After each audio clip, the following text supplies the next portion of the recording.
ध्यानमूलं गुरुमूर्ति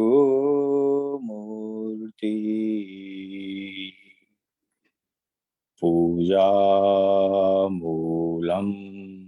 गुरुपदम् मन्त्रमूलं गुरुर्वाक्यम् मोक्षमूलं गुरुकृपा प्रभु के सुमिरन ध्यान में शुद्ध हो ये सब अंग आत्म अंतःकरण में चढ़ता निर्मल रंग. Jai Sadgurudev. Good morning, everyone. I welcome you all in this special series of Vihangam Yoga English online survey Satsang, conducted by Vihangam Yoga Singapore team. One of the greatest initiatives to share all the knowledge from this survey to uplift the humanity. By attending the session, you might be able to understand how to start a journey within yourself. So please stay focused till the end of the session. If you're the first time here, please visit our Facebook page, YouTube channel, because all our previous session recordings are already available there. If you like the content, you can always share and subscribe with your friends and family. Thank you, everyone. I'm Om Prakash on behalf of Vihangam Yoga Singapore team. We would like to extend our thanks to all our regular attendees of the session, all the newcomers, and our team members and their family to grace this occasion. Coming to this online English service Satsang, the entire session will take about 1 hour to complete. We will start the session by offering the prayer to the holy feet of the Master. The prayer will be in 2 parts. The first one is a Swagat Gan, and second one will be the Mangal Gan. Prayer followed by the topic of discussion, and today's topic is devotion, the Bhakti, from the Survey Mandal 4, Chapter 3. We will hear the personal experiences, some examples, and also some quotes from the survey. Talk followed by the question and answer. We will try to do our best for each question. However, if needed, we will discuss further on this. So for the closing part, there will be a Santi part, small prayer. So this is all about today's session. So please sit down comfortably for 1 hour to enjoy this particular session. For those who are not aware of Vihangam Yoga, allow me to introduce you. Vihangam Yoga falls under the category of the NGO, a pioneer in yoga and advanced meditation training, aiming at uplifting the human life in all aspects. The organization was established in year 1924 by His Holiness Sadguru Sadafal Devji Maharaj, who discovered this wonderful meditation technique after 17 years of strenuous meditation practice in dense forests in Himalayas. Today, under the guidance of the present Sadguru, His Holiness Sri Swatantra Devji Maharaj, Vihangam Yoga has reached around 50 countries and has transformed the life of more than 5 million disciples. Our international headquarters is situated on the bank of holy river called Ganges in Allahabad in India, which is now known as the Prayagraj. I also like to introduce the largest center of Vihangam Yoga is being constructed under the name of the Swarved Maha Mandir, located in the Varanasi, Uttar Pradesh in India. About 20,000 people can sit together and do meditate. Please do visit whenever the time permits. If you are the true seeker, this is the one place you should be visiting and feeling the vibration during the meditation.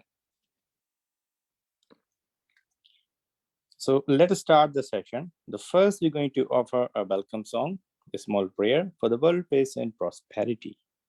The prayer will display in the screen in Hindi and English.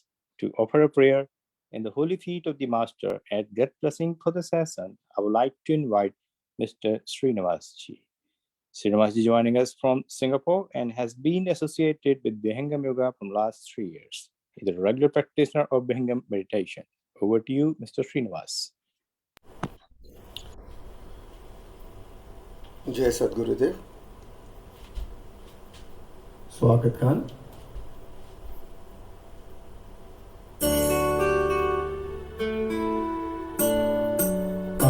स्वागत नित्य गुरुवचन सुभागम आइए, अध्यात्म विद्या दिव्य ज्योति सोम रस बरसाइए।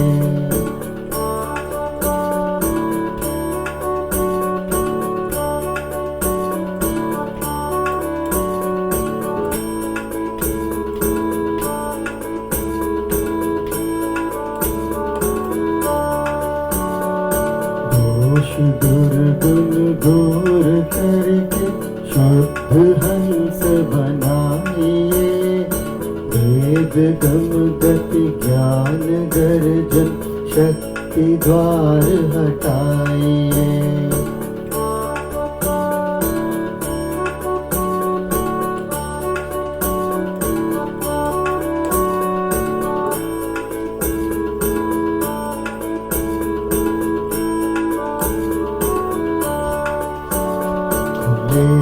धारा शब्द सागर भक्त जन अनवाइए, जन सदा फल विश्व शिक्षक शान आन बचाइए।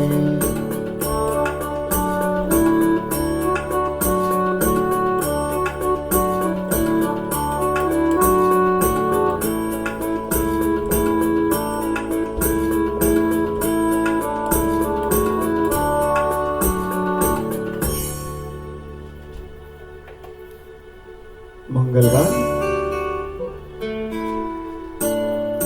विश्व शांति नाम मंगल धर्म गुरु को ध्याइए, वर्ग द्वंद्व अशांति दूर कर भाव भेद मिटाइए।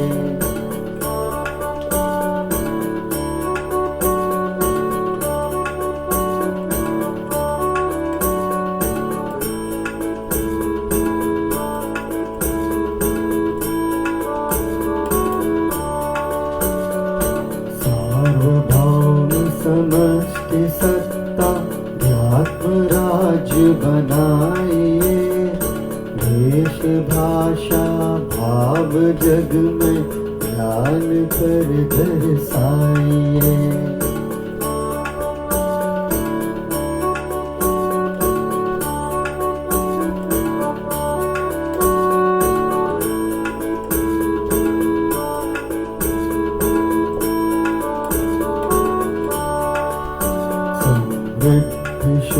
शांति धरातल स्वर्ग भूमि बनाइए, विश्व शिक्षक जन सदा फल नीति स्वर अपनाइए।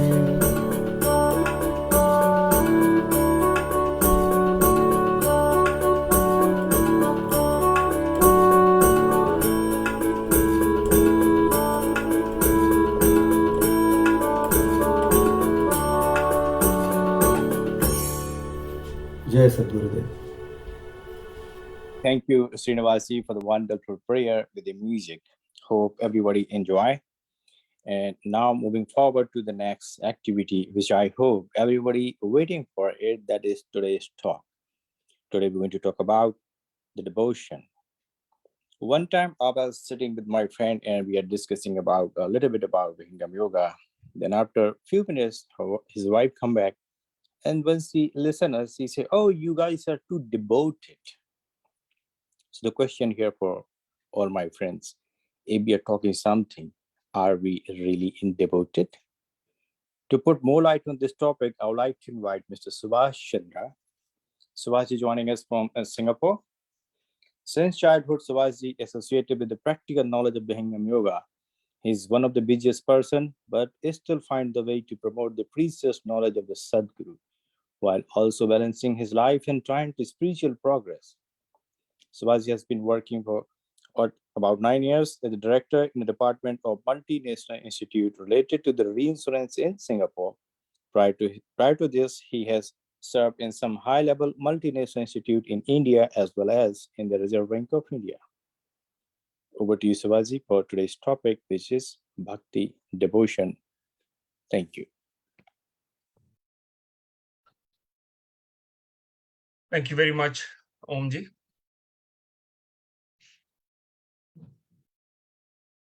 Brahmanandam Parama Sukhadam Kevalam Jnanamurtim Dvandatitam Gagana Sadrisham Tatmasyadhilaksham Ekam Nityam Vimalamachalam Sarvadhi Sakshibhutam Bhavatitam Triguణarahitam Sadgurum Tvam Nama. My bow to the Master and respected all my dear friends. Thank you very much for joining this wonderful session, which we have been doing almost every week at the same time. Today's topic of discussion is devotion. When I was thinking about this particular topic, I was actually thinking this topic is so vast and it is so practical in the sense that just mentioning this in words is not enough. Omji mentioned a very interesting sentence that somebody said, "Oh, you guys are so devoted." Is it really true? That's what he mentioned. And in fact, in today's discussion, we are going to highlight some of the specific things which are not voodoo kind of things. It is very much linked to all of us to understand, to imbibe, to realize what exactly this terminology devotion is all about. And of course, most of these discussions will be based on what Swamiji has mentioned in Swarved. So this particular session is dedicated to one specific chapter, which is fourth canto, third chapter of Swarved. There are 68 chapters in all total, where Swamiji has pinpointed each and every bits and pieces of spirituality. And one of the most important topic is actually devotion. But there are many things which are linked with each other. Just explaining one specific terminology, no matter to what extent we can do it, it will not fulfill the purpose. It will not make it complete the way it has to be. So there will be some limitation in our discussion, even today also, because just in 30 minutes, 40 minutes, we cannot elaborate, we cannot mention, we cannot make everyone realize what exactly these terminologies are, because it completely depends on each and every single person's own level, their own practice, their own understanding, and their own presence of mind at this moment also. If you have been reading Swarved, I'm sure you will understand it in a much more better way, and probably you will get a little bit more enlightenment inside once you read the words from Swarved along with the meaning as well. So coming back to this particular specific topic, devotion.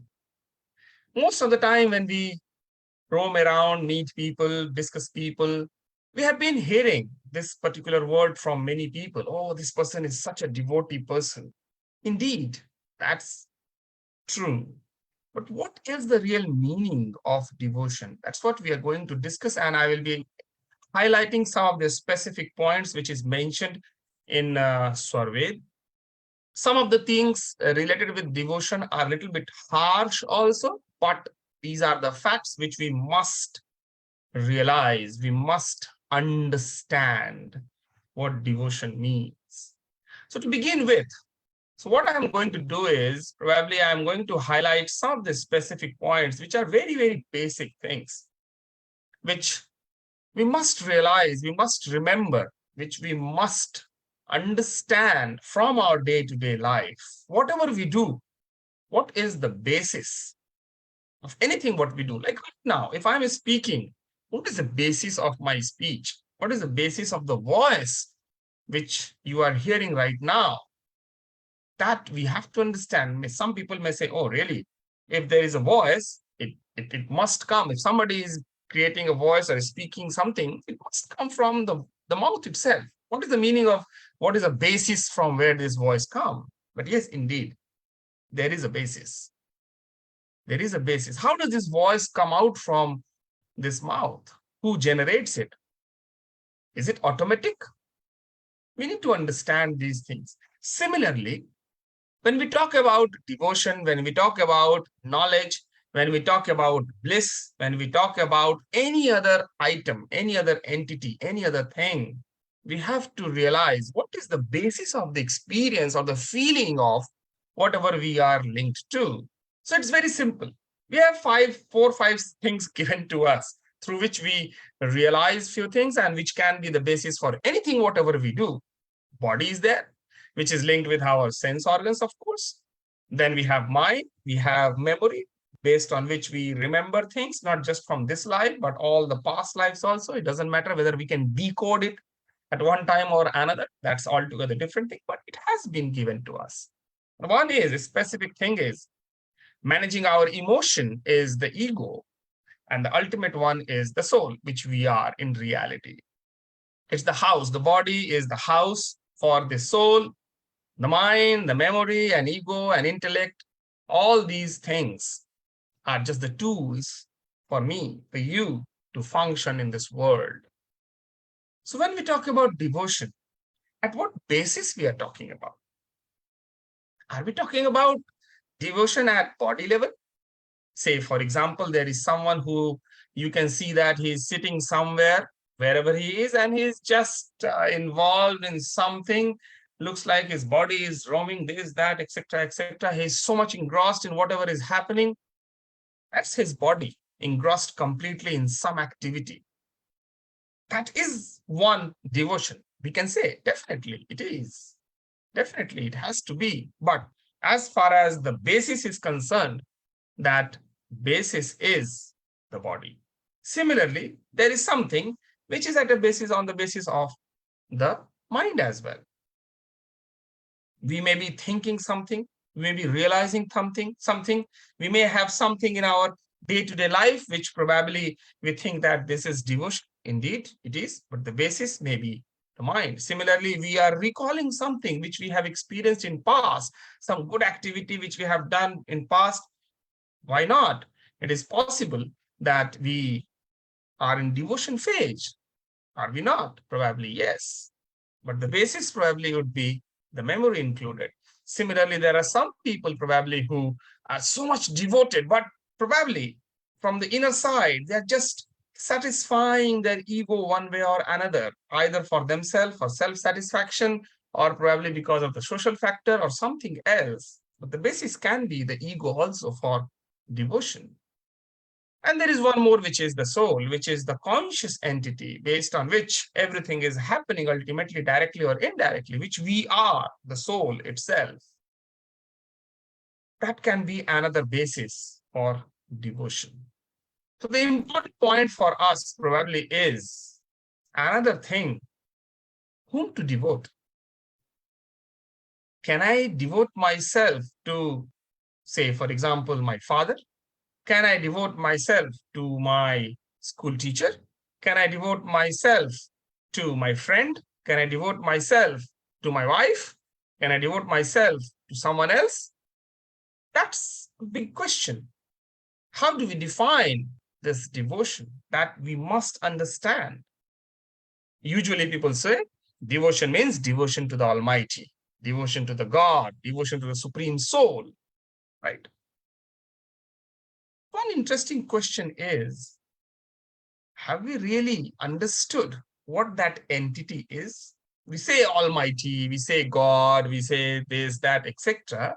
But have we ever realized about the existence of that particular entity? If we have not realized, probably we are just saying few things here on the basis of just what we have heard, probably what we have read, probably somewhere, or probably just we say that it's my intuition which has come from inside, the inner feeling probably, or something if it is which is not explained, we just burden it to that terminology, supreme being.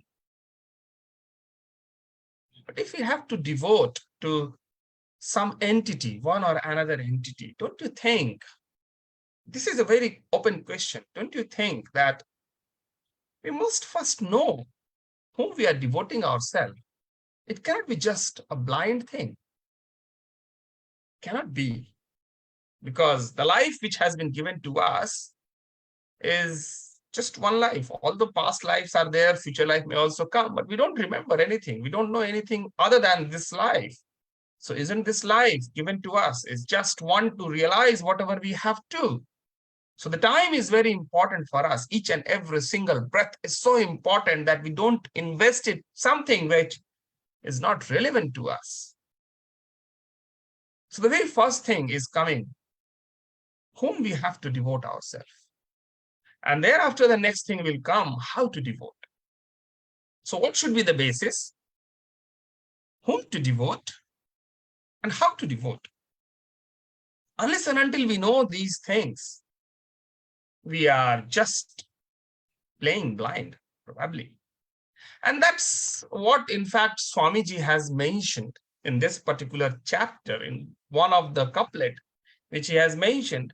Bina gyan bhakti kare so andha jag jeev, bhakti tattva nahi samajh hai kyun kar paave peev. Which means if we don't have sufficient or enough knowledge, if we don't have sufficient enough knowledge, we cannot achieve the ultimate objective. Cannot. If we don't realize what exactly the devotion means, then we are actually playing blindly, and that's it. Then the real objective is far, far, far impossible for us, not possible at all. That's why Swamiji has always mentioned in this particular chapter that when we talk about bhakti, when we talk about devotion, the jnana means the knowledge, and vairagya means detachment, and then the prem, which is the love. These three things are very, very important. If we don't understand, theoretically first we have to understand. That's why my question was, can I devote myself to my wife? You can say yes or no, no problem, absolutely fine. But is that really the objective of the spirituality, what we are talking about? Probably not. Then to whom to surrender? Whom to do devotion? Where? What? Where it is? What it is? Am I just playing blindly? Am I just following a crowd who also doesn't know anything or something like that? Where is my own originality? Everything is inside. Even that Almighty, the Supreme Being, Swamiji has mentioned in Swarved that ultimate one is inside the soul. It is connected. This we discussed today in the morning session also, in two of the couplets, which we every day in the morning session, we discussed two couplets of Swarved. This was mentioned in today's couplet that the Almighty is always connected with the soul. The Supreme Soul is always connected. These two are always there with each other, connected. It's just that the soul doesn't realize, it has forgotten its originality because of the connectivity with something else. And that is the Prakriti, the nature, the mind, soul, the mind, body, and all those pleasures, what we think about in this world. And that's why the detachment, the vairagya, and the knowledge, the true knowledge, these two are very, very important thing to progress on the path of devotion. If we are just doing things on the basis of the mind, if we are just doing things on the basis of the worldly items associated with us without having any feeling of the conscious nature of ours, it's not the devotion in real sense. It is not. Whether we accept this or not, it's immaterial. But the fact is the fact. We cannot deny that. And that's why Swamiji has mentioned in another couplet, which is very, very relevant.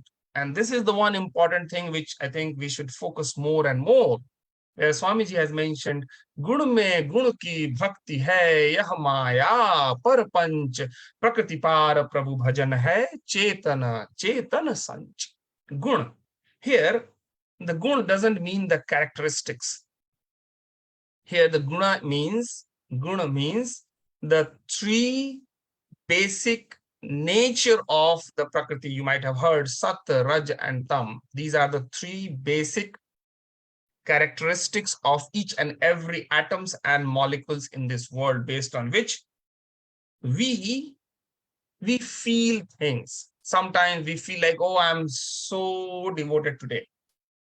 But at the same time, on different day, you may feel like so angry, probably, or you are in some different mood altogether. Same day, nothing has changed. Just same day you woke up, and one day you feel like, I'm so devoted today. What happened to me? And suddenly on the next day, you are completely reversed. How does this happen? The atoms and molecules of this whole world, the whole universe, are functioning on some basis. And there are three very basic elements based on which everything is functioning, Sat, Raj, and Tam.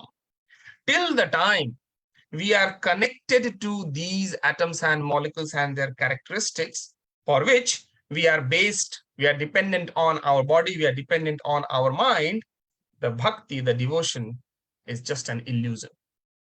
It's just an illusion. And that's why Swamiji has mentioned that the ultimate bhajan, the ultimate devotion, the ultimate surrender is not about the mind. It's not about the body. It's not about the ego also.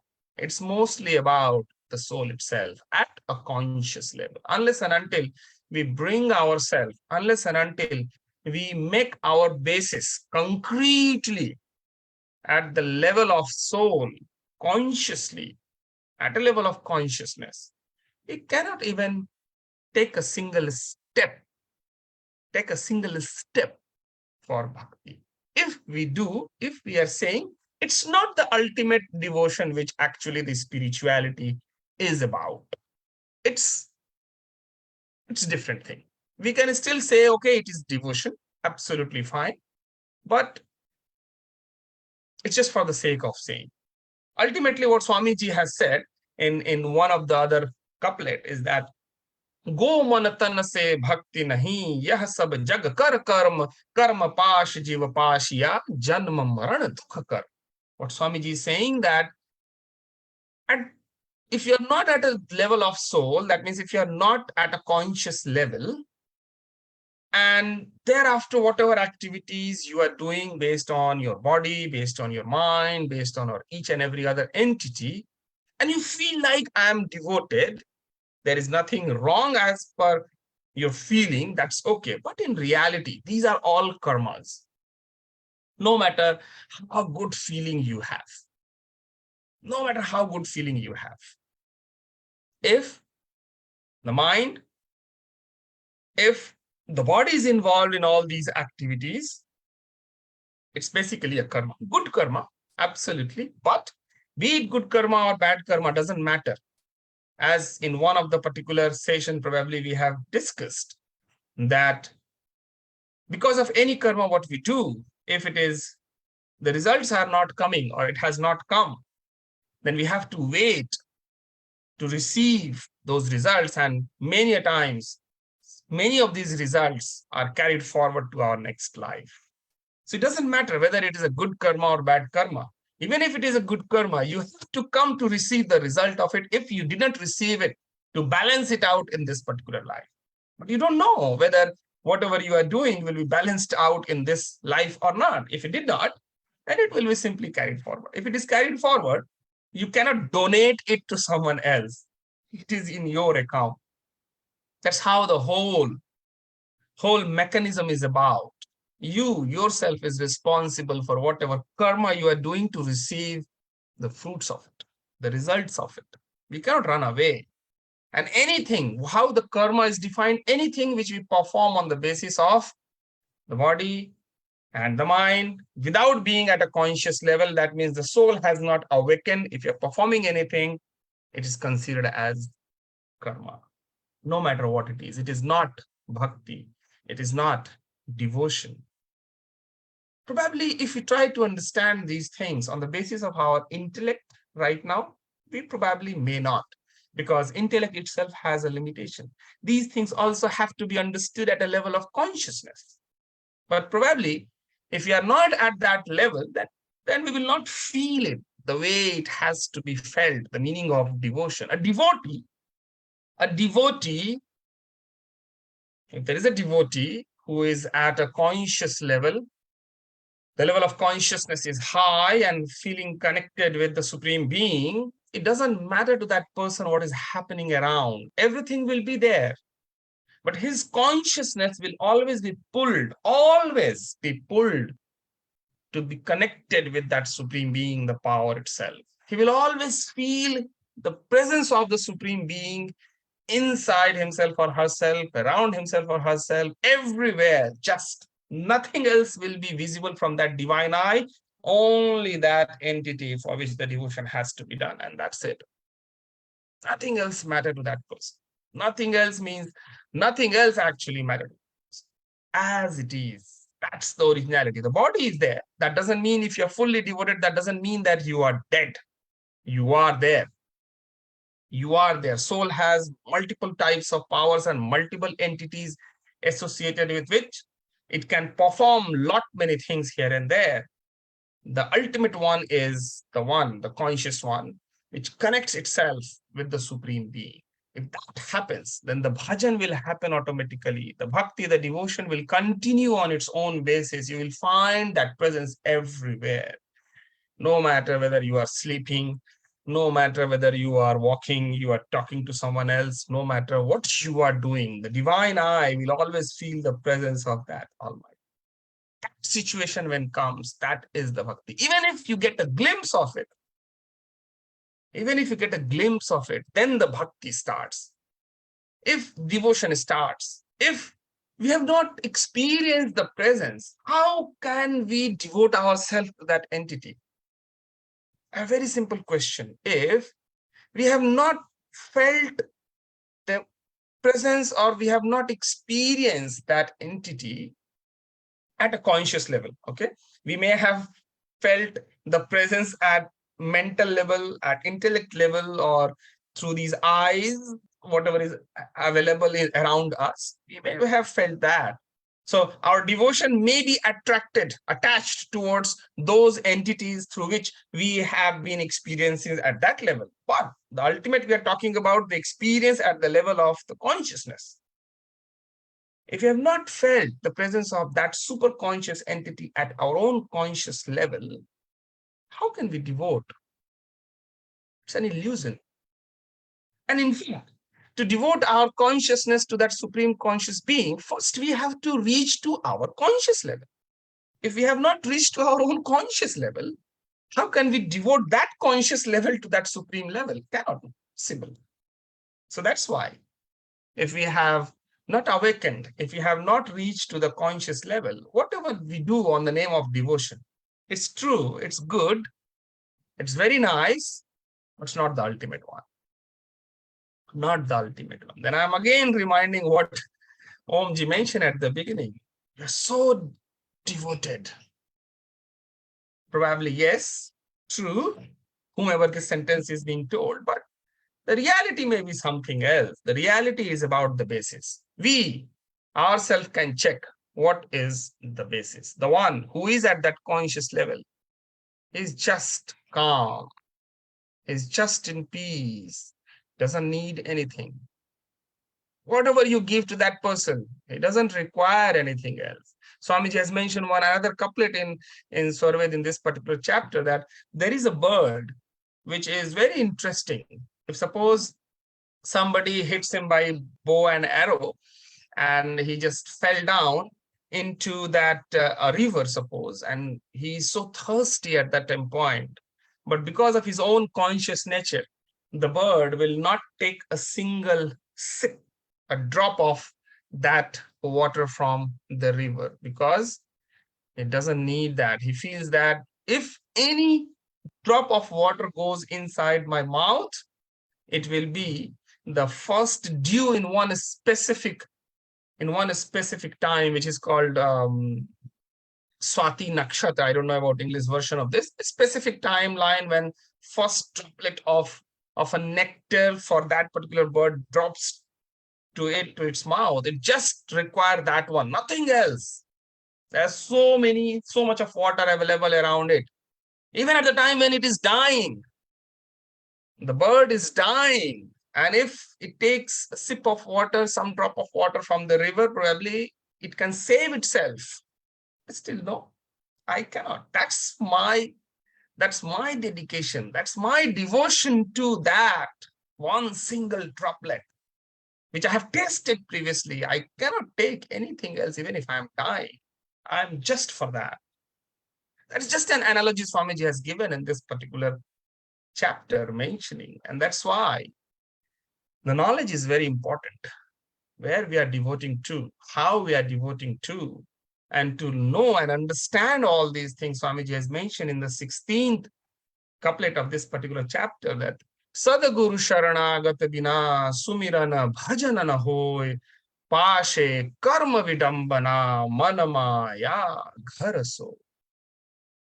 It's the master, it's the Sadguru who can take us out from this illusion, who can let us realize at a conscious level what is the meaning of devotion, what is the meaning of surrendership. We cannot, normal human being like us, we cannot just read things, do some discussion and some brainstorming session on some specific terminologies. It's good to understand and progress with, but that's just the beginning. But the ultimate thing is to practice. How all these things will come, how the purity comes within us. If somebody thinks that I just do devotion whichever way he or she is doing, I just do this, that, etc. All those things are good. But what about the purity? Why purity is important? Purity is important because we have to reach to a specific destination. And that destination is we, ourselves, the self-realization first. If you have not reached to that level, whatever is happening around us, most of these things are in illusion. We are not pure. We have to purify ourselves. And that's why we must meditate on a regular basis. And meditation is just a start point to realize what is happening with us and how things happen with us. Of course, there is a higher zone of meditation, which is actually called Vihangam meditation in the 4th and 5th stage, during which situation or position you actually get that stage of devotion. But before that, 1 to 3, it's all about realizing the knowledge around us, purifying ourselves, having control over ourselves, and all these things. Meditation is the first step to move towards, but that's not the only thing also. We have to surrender ourselves. Surrendership comes with the seva, with the service. And the knowledge starts with the satsang, which right now we are doing, the discussion right now we are doing. So all these three are very, very important. Devotion is not just like that. It's a fancy kind of thing. It is not. It is not. We must realize the truth about ourselves. Please don't be in illusion. Face yourself. Let us face ourselves. What is the reality of ours? Because the time is going. The time is going for everyone. It doesn't stop. Many times I have been, during my discussion with many people, I'm so worried about them. Sometimes I'm so sad seeing them. They're so nice people. They're such a nice people. Maybe a little bit better purity they have, but they're attached. They don't want to leave out things around them. If they don't, devotion is not possible, because 3 pillars: the knowledge, the detachment, and the love. These are the 3 pillars based on which the devotion starts. Basically, if you think that whatever I have, I don't let it go. Let it be. Nothing should be loosened out. And still I am fully devoted to the Almighty, to the Supreme Being. My dear friends, that is not possible. Devotion is something which is a single rooted thing for the soul. Once that journey starts, then everything else will be left behind. So this is a choice also. But if you don't take this route early, at a later stage, it may be very difficult. It may be very difficult. Devotion, bhakti, is much more superior than salvation. We can discuss about this sometime later on again, but devotion, the bhakti in real sense, is much more superior than even salvation. A bhakt means a devoted person never asks for salvation. That devotee always wants to be in that mode all the time, the way in the mode he is at that time, which is continuously connected with the Supreme Being. A devotee, if has reached to its stage, will never ever depart from the Supreme Being, because that is the ultimate stage. But in reality, if you have get the salvation, Swamiji has mentioned in Swarved that one place, and 2-3 places in fact, even if you get salvation, there is a possibility that you fall down. But if you are a devotee, the master will protect you. Once you are liberated, you are on your own with the Almighty, with the Supreme Being. And there is a high possibility, and in fact, there is a possibility that the soul will fall down from there. But if you're a devotee, you are always connected with the Almighty as well as the eternal master as well, who will always protect you, no matter where, whichever form you are in, whether in the body or not, doesn't matter. And salvation is automatically given to you if you are a devotee. So you can understand from here how important and how grateful situation that would be if there is someone who is devotee. But again, just to summarize, the basis is very, very important. If we are in illusion, we probably would remain in illusion unless and until we get the master in our life, unless and until we surrender ourselves to that master. And that's why Swamiji always says that find the master, and it exists. It exists. Find the master. Your effort is very, very important. Don't consider that everything will come to me and given to me all the times. Whatever you are and we are eligible for, it has been given to us already. Much, much more than what we deserve. But what we do, we don't put our effort. Where is our effort? We are putting our effort for our job. We are putting our effort for family. We are putting our effort for money. How much effort do we put for reaching out to a state of devotion? Just going to temple or mosque or church or any other place and offering something is devotion? Probably not. Think about it. Devotion is the purest of purest state of a soul. Are we at that stage, no matter where we are? And how much effort we are putting for it? In my opinion, it's nil. Nil. Whatever we are doing, probably just for the sake of our own self-satisfaction, satisfaction of ego, satisfaction of fear. And that's it. We are far, far away from the reality, and that's why Swarved is one such thing which we must connect ourselves, read it out regularly, realize things, not just reading out the words from Swarved. Read only one couplet, but try to understand what exactly it says, because it's the experience of the master who has completed everything at its own level, full, complete. Every single word in Swarved is magical word. Invest as much time as you can on a daily basis. You will realize it. You will realize it one day or another. So devotion, just to summarize, devotion is very much on the basis of your soul, not on the basis of the mind, not on the basis of body. The core is the soul. Devotion starts with the master.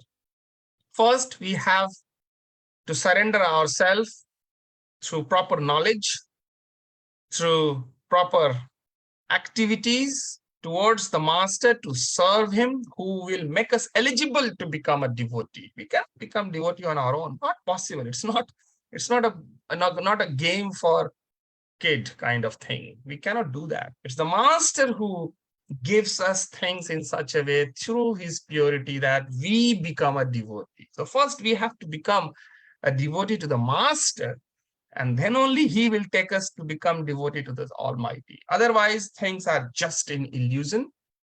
By saying that doesn't mean that what we are doing, whichever way all of us are performing our life, is going in bad direction or something like that. But the point is it sufficient enough? Are we doing the right thing the way it has to be? That is the real question we have to ask to all of us. And that's why the gyan, the knowledge, the detachment, and the love towards the master is very, very important. And for that, we need to find the master. There is a master. Find it out and uplift your daily life. Thank you very much for listening to me. This is all from my side. Jai Sadgurudev, back to you, Om.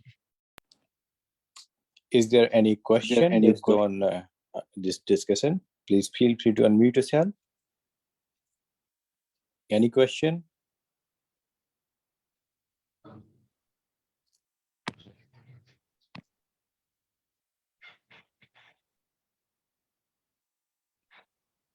So far, no question.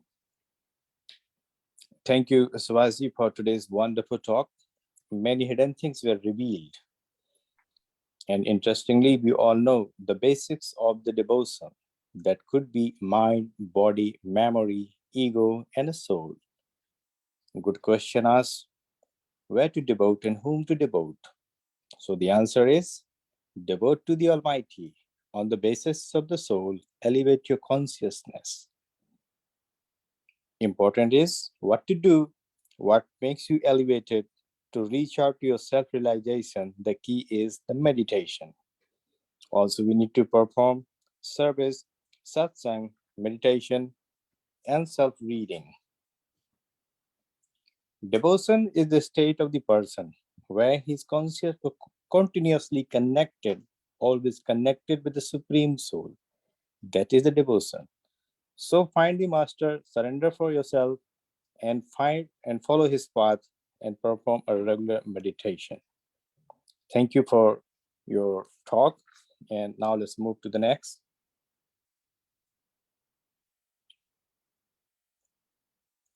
Thank you, Subhash, for always showing us the path.